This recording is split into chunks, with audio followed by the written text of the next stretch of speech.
Namaste, Jai Shri Krishna. Hello everyone. So here I am again in front of you all to discuss on a very interesting topic which is तिथि.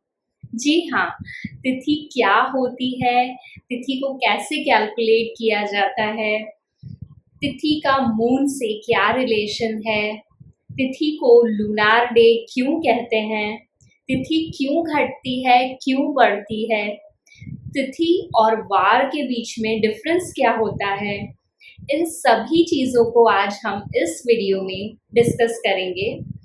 सो I hope that you all are very keen to know about these scientific facts. So let's discuss.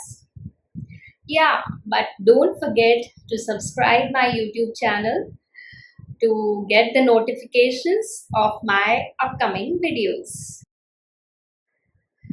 आप लोग ये कई बार सुनते होंगे कि आज तिथि घट गई है, आज तिथि बढ़ गई है, आज ये तिथि क्षय हो गई है. तो इन सब का मतलब क्या होता है? आप दिन को देखकर यह तो कह सकते हैं, मीन्स जो सनलाइट है उससे यह तो पता लग जाता है कि अभी दिन हो रहा है, और सूर्यास्त के बाद हम कह सकते हैं कि अब रात हो गई है, मीन्स दिन खत्म हो गया है. लेकिन आज कौन सी तिथि है, कल कौन सी तिथि होगी, कितने से कितने बजे तक होगी, सो ये सब कैलकुलेट करना थोड़ा डिफिकल्ट हो जाता है. तो इसके लिए हम मून की स्पीड यानी चंद्रमा की गति, उसकी शेप, उसकी आकाश में क्या पोजीशन है, अभी वो किस डायरेक्शन में है, इन सब से हम तिथि का पता लगाना काफ़ी इजी हो जाता है. इसके लिए एक फॉर्मूला भी होता है जो हम आगे इसी वीडियो में डिस्कस करेंगे. तिथि को हम लूनार डे भी कहते हैं और वार को हम सोलर डे कहते हैं.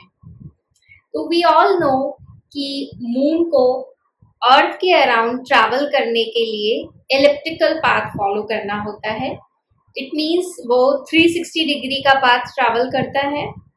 नाउ 360 डिग्री ट्रैवल करने के लिए उसे अप्रॉक्सीमेटली 27.5 डेज से लेकर 30 डेज का टाइम लगता है. तो हम मान के चलते हैं कि उसे 1 मंथ का समय लगता है, राइट. नाउ इस बीच वो एक दिन कितने डिग्री ट्रैवल करता है वो हम कैलकुलेट करेंगे. 360 डिग्री कंप्लीट करते टाइम वो सारी 12 राशियों को ट्रैवर्स करता है. इट मीन्स जो हमारे कॉन्स्टिलेशन है, जो ज़ोडिएक्स हैं 12, उनको ट्रैवर्स करता है, ठीक है. तो 1/30 ऑफ 360 डिग्री, तो that is 360 degree divided by 30 is equals to 12. तो इट मीन्स एक बार में मून 12 डिग्रीज ट्रैवल करता है, ठीक है. अब 12 डिग्रीज ट्रैवल करने के लिए उसे अप्रॉक्सीमेटली 21.5 आवर्स से लेकर 26 आवर्स का टाइम लग सकता है.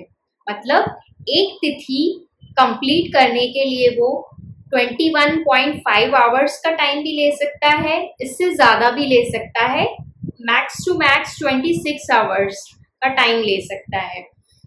तो तिथि का एग्जैक्ट मीनिंग क्या हुआ कि time taken by the moon to traverse this 12 degree area.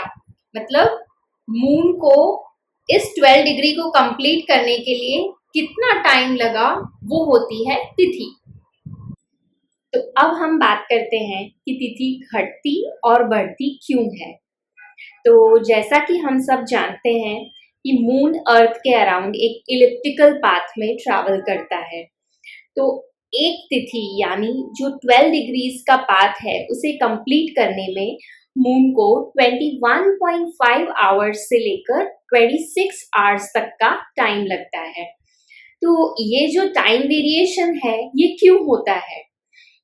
तो हम साइंटिफिकली इसे देखें तो अकॉर्डिंग टू केपलर्स लॉ, तो जब when the moon is traveling in an elliptical path around the earth, तो जब मून अर्थ के सबसे क्लोजेस्ट पॉइंट पे होता है, यानी कि मून पेरिजी पे होता है। तो अर्थ का जो ग्रेविटेशनल पुल है उसे अपनी ओर अट्रैक्ट करने लगता है और इससे मून की स्पीड बढ़ जाती है, एक्सेलरेट हो जाती है। तो मून तेजी से घूमने लगता है और जो 12 डिग्री का पाथ है उसे जल्दी कंप्लीट कर लेता है।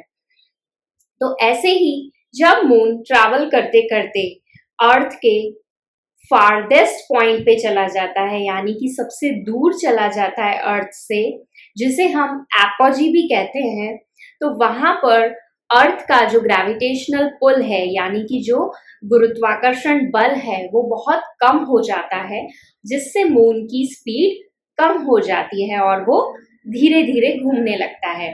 तो वो जो 12 डिग्री का पाथ है उसे ट्रैवल करने में थोड़ा समय ज्यादा लगता है। इसी वजह से तिथि क्षय हो जाती है, घट जाती है या बढ़ जाती है। तो चलिए हम इस तिथि के कॉन्सेप्ट को एक एग्जाम्पल से समझते हैं।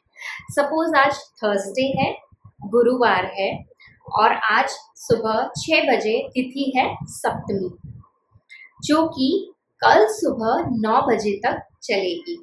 इट मीन्स आज सुबह सनराइज के टाइम तिथि है सप्तमी और कल सुबह सनराइज के टाइम भी तिथि होगी सप्तमी, क्योंकि वो 9 बजे तक चलेगी। तो इट मीन्स कितने टाइम तक सप्तमी है? It for 26 hours. It means more than 24 hours for 2 consecutive sunrise the तिथि इज सेम। तो इट मीन्स यह तिथि वृद्धि हो गई, बढ़ गई। उसके बाद 9 बजे अष्टमी तिथि स्टार्ट हुई और परसों यानी सैटरडे को वो सनराइज से पहले यानी कि सुबह 5 बजे खत्म हो गई। इट मीन्स वो सनराइज पे नहीं थी, सनराइज से नवमी तिथि चालू हो गई। तो इट मीन्स अष्टमी तिथि क्षय हो गई, क्योंकि वो सनराइज के टाइम पर नहीं थी, सनराइज पे नवमी तिथि चालू हो गई है। तो यही कॉन्सेप्ट है तिथि के घटने और बढ़ने का, जो कि चंद्रमा की गति पर निर्धारित होता है। तो जब मून मूवमेंट कर रहा होता है, तो जब सन और अर्थ के बीच में मून आ जाता है तब अमावस्या होती है। इट मीन्स मून हमें नहीं दिखता।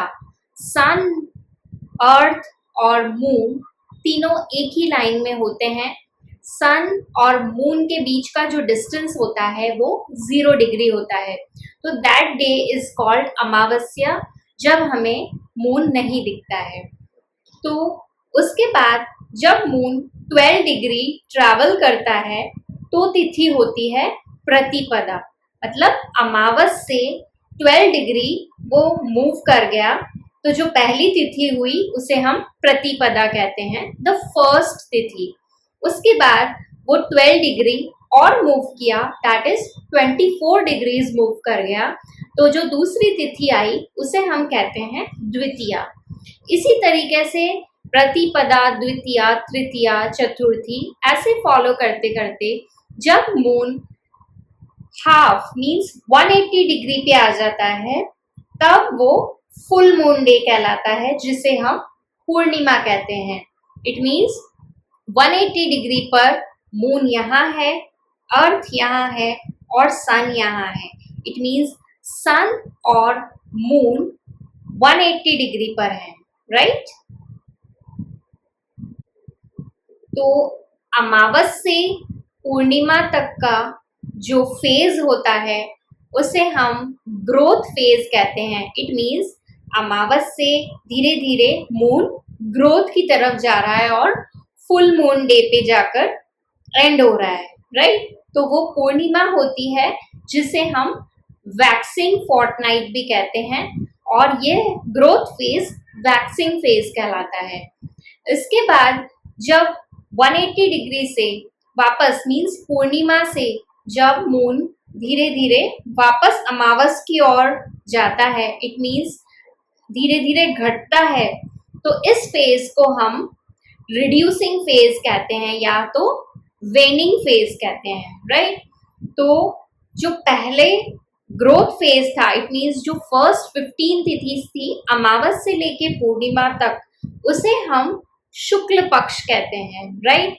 उसके बाद जब हम पूर्णिमा से अमावस की ओर जाते हैं उसे हम कृष्ण पक्ष कहते हैं। So these 15 days of reducing phase are called Krishna paksha. तो इसमें जो सब तिथि आती हैं वो कृष्ण पक्ष की तिथि कहलाती हैं, और जो अमावस से पूर्णिमा तक की जो फेज की तिथि होती हैं वो शुक्ल पक्ष की तिथि कहलाती हैं।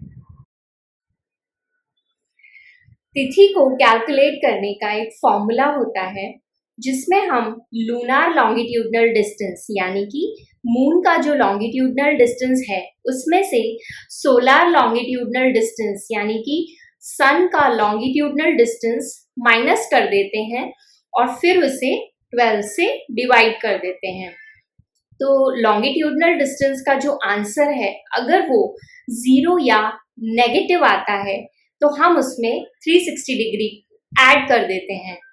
ऐसा हम इसलिए करते हैं क्योंकि हमें लूनार डिस्टेंस सोलर से ज़्यादा बताना होता है। नाउ अगर टोटल आंसर डिवाइड करने के बाद 15 से ज़्यादा होता है तो तिथि कृष्ण पक्ष की कहलाती है, और अगर ये आंसर 15 से कम होता है तो तिथि शुक्ल पक्ष की कहलाती है। तो फ्रेंड्स, तिथि के बारे में ये वीडियो आपको कैसा लगा और आपको ये जानकारी कैसे लगी मुझे कमेंट्स में ज़रूर बताएं। मेरे वीडियो को ज़रूर शेयर करें, लाइक करें और चैनल को सब्सक्राइब करें ताकि आने वाली वीडियोस की जानकारी आपको जल्द ही मिल सके। मेरे इंस्टाग्राम पेज को भी ज़रूर फॉलो करें। So thank you for watching. Bye bye.